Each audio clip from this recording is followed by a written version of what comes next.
Kaleidoscope एका सामान्य माणसाचे विलक्षण आत्मचरित्र.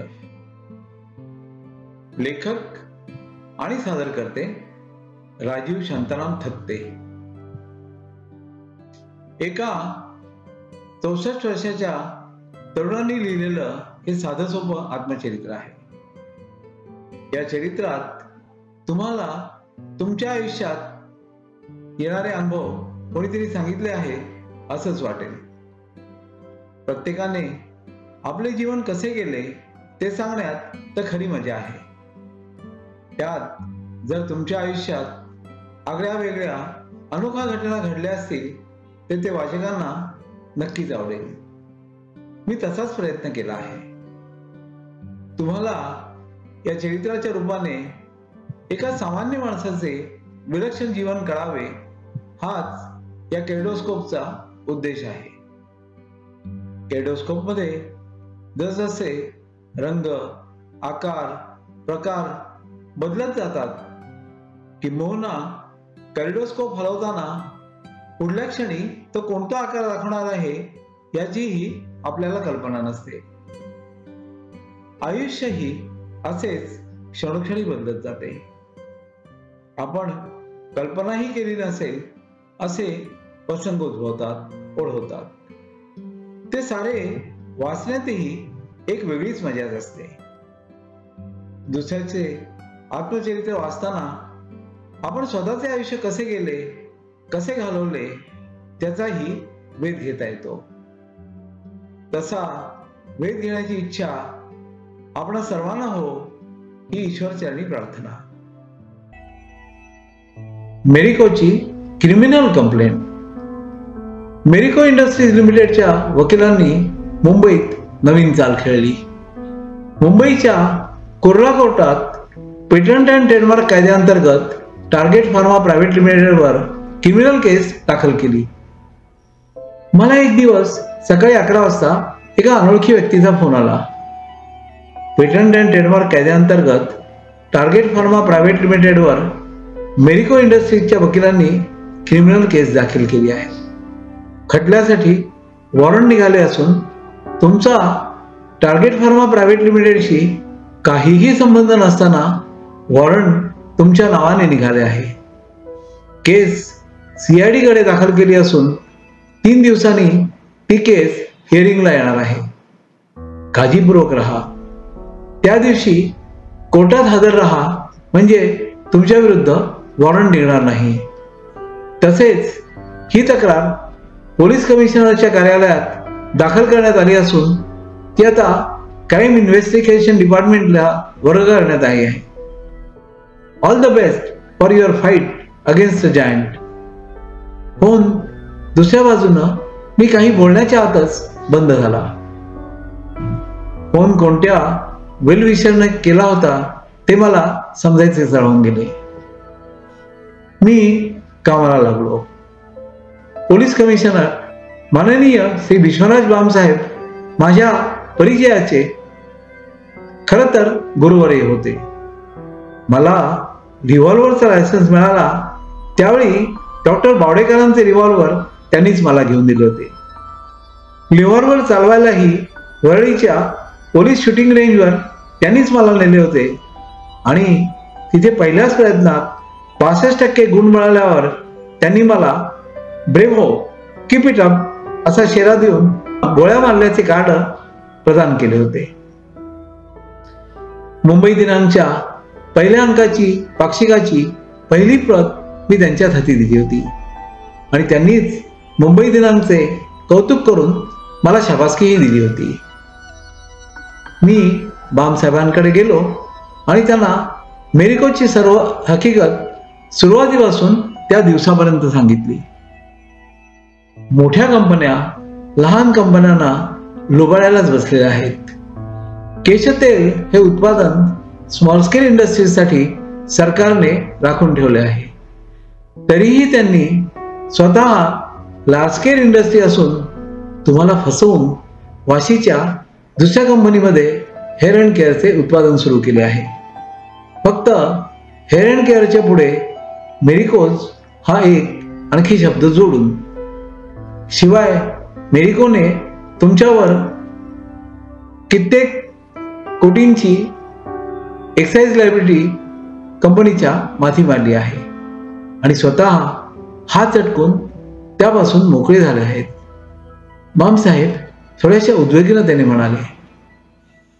मी यावर कोणाची भेट घेऊ आणि त्याला सर्व हकीकत सांगू? मी बामसाहेबांना प्रश्न विचारला. या विभागाचे प्रमुख deputy police commissioner Shri Shivanandan साहेब आहेत.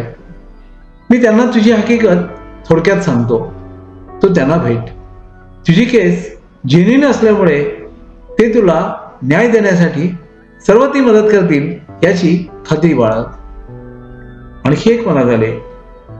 तुझ्या कंपनीच्या नावाने जर hair and care brand register असेल तर तोच ब्रँड चालू ठेवून एक सुवासिक तेल 100 लिटर पासून 1 लिटर पर्यंत वेगवेगळ्या आकारात खोबरेल तेल व्हिटॅमिन ई त्यात घालून तू मार्केटमध्ये मोठ्या प्रमाणात लॉन्च काय करत नाहीस?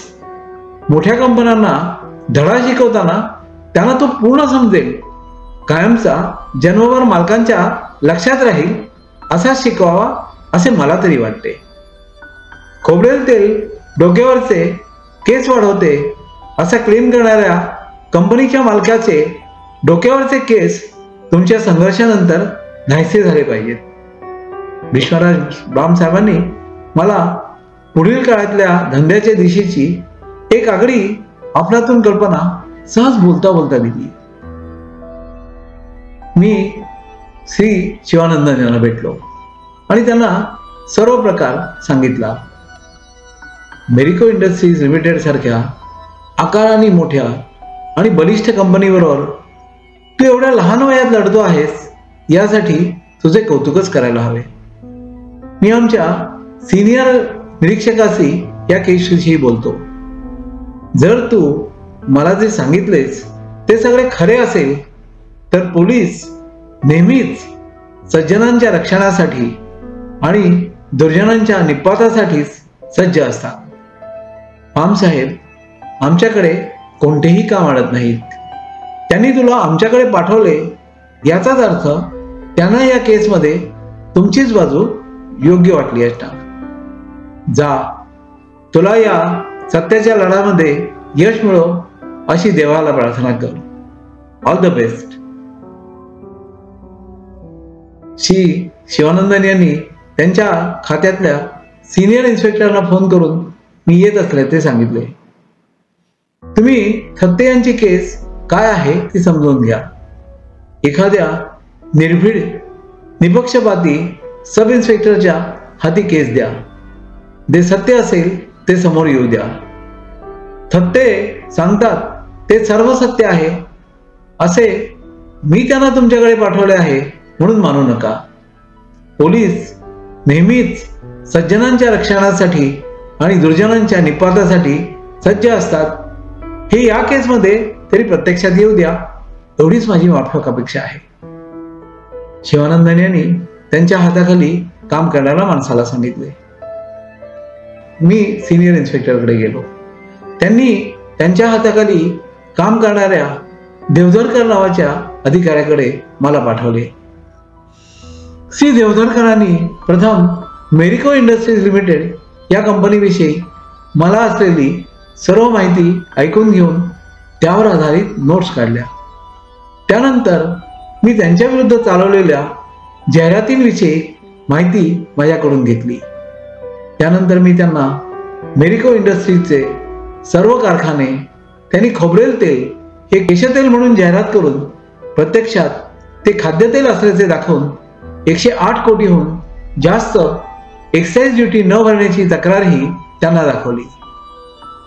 माझे हेअर अँड केअर एफडीएचे कॉस्मेटिक्सचे परवानेही त्यांना दिले.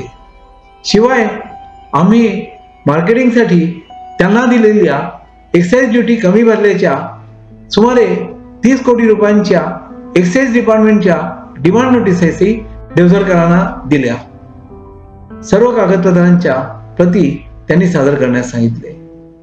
त्या सर्व कागदपत्रांचा अभ्यास करूनच त्यांनी मेरिको इंडस्ट्रीज लिमिटेडच्या तक्रार दाखल करणाऱ्या अधिकाऱ्याला निवेदन देण्यासाठी तक्रार लेखी स्वरूपात घेण्यासाठी बोलवण्याचे ठरवले. तुमची बाजू योग्य असेल, तुम्ही मला जे आता सांगितले ते खरे असेल तर तुम्हाला मी नक्की न्याय मिळवून देईन. मी कोणत्याही कामाचे पैसे घेत नाही. मेरिकोने कितीही पैसे मला देऊ केले तरी मी ते घेणार नाही. जे योग्य असेल तेच कोर्टासमोर मांडेल त्याची खात्री बाळगा. श्री देवधरकरांनी मला स्पष्टपणे सांगितले.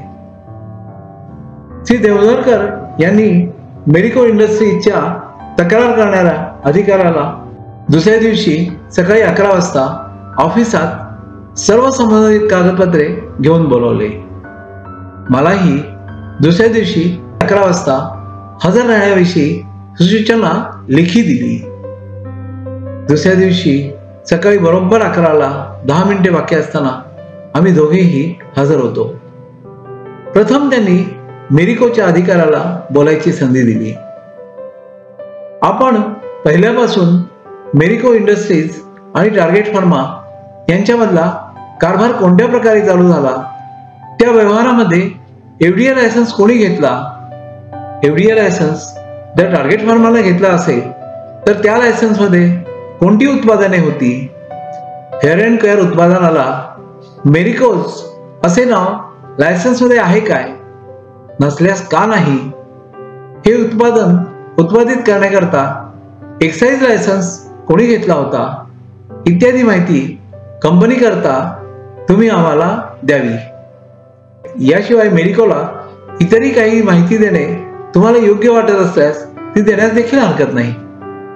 देवधरकर साहेबांनी मेरिकोच्या अधिकाऱ्याला सांगितले.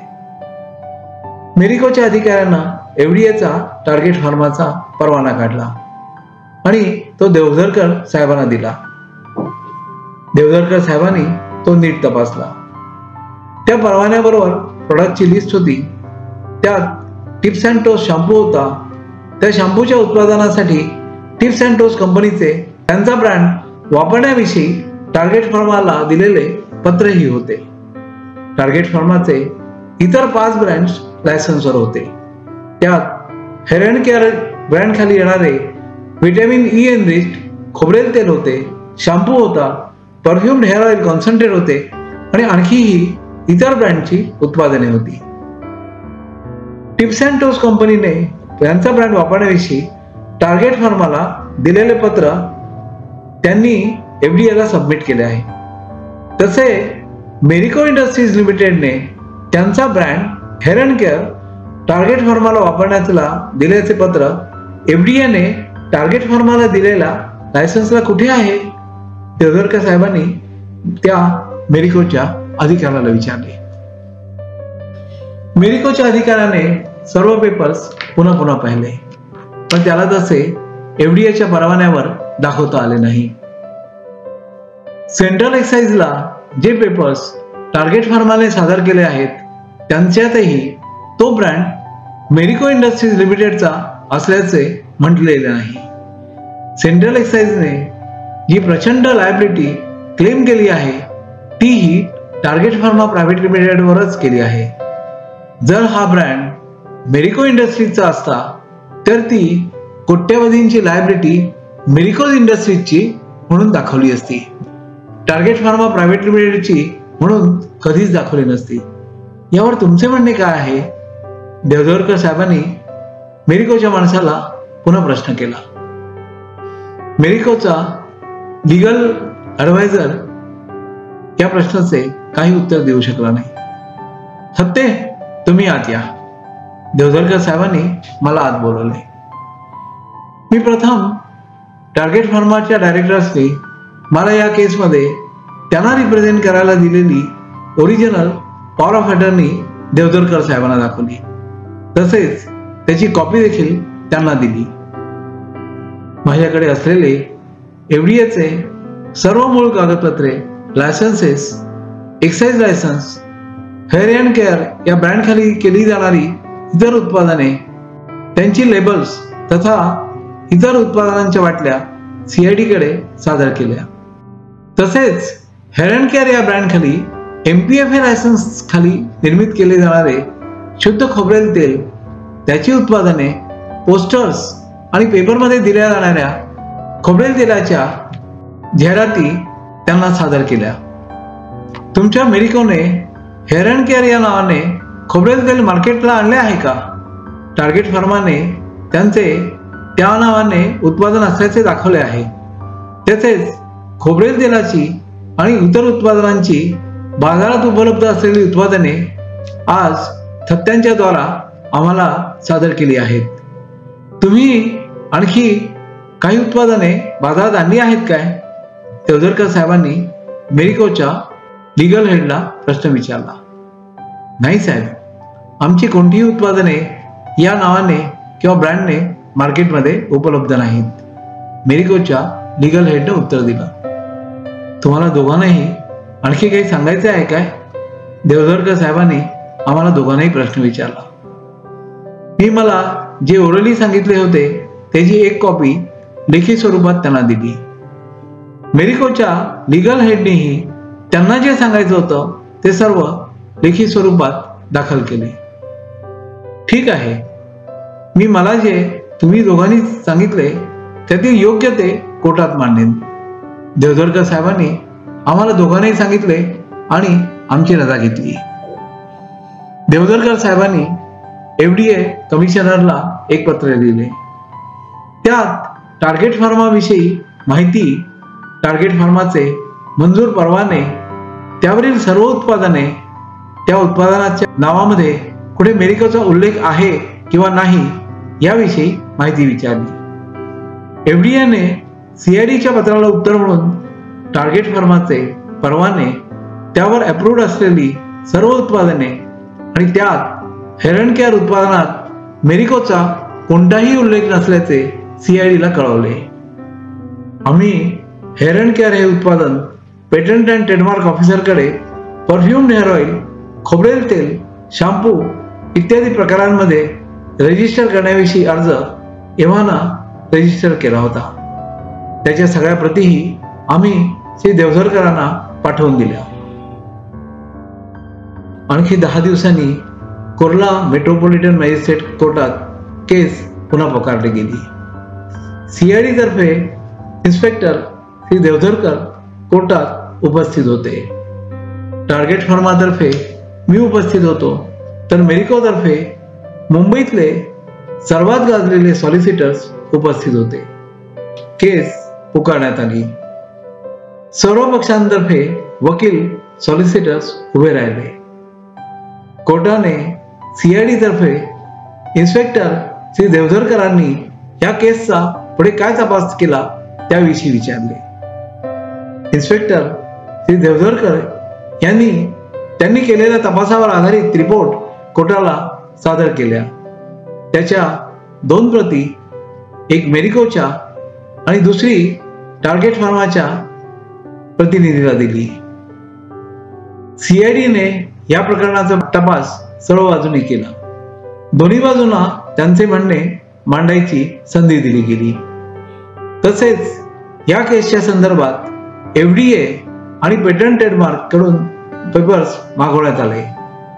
त्या कागदपत्रांच्या आधारित असा निष्कर्ष निघतो की हेअर अँड केअर हा ब्रँड टार्गेट फार्मा प्रायव्हेट लिमिटेडचाच असून त्यांनी बाजारात आणलेली परफ्यूम्ड हेअर ऑइल, शुद्ध खोबरेल तेल, व्हिटॅमिन इनरिच्ड कोकोनट ऑइल इत्यादी उत्पादने हेअर अँड केअर या त्यांच्या ब्रँडनेच व योग्य त्या परवान्यांच्या आधारेच बाजारात आणली आहेत.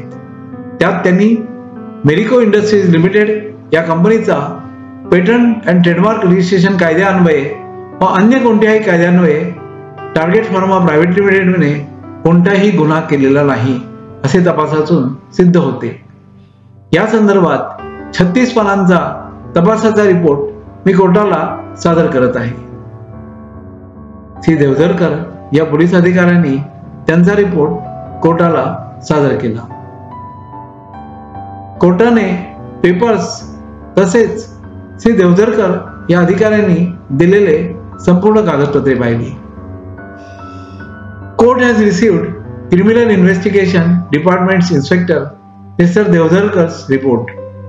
Both the parties are given copies of his reports. Next date is given 6 months from today. Case is adjourned.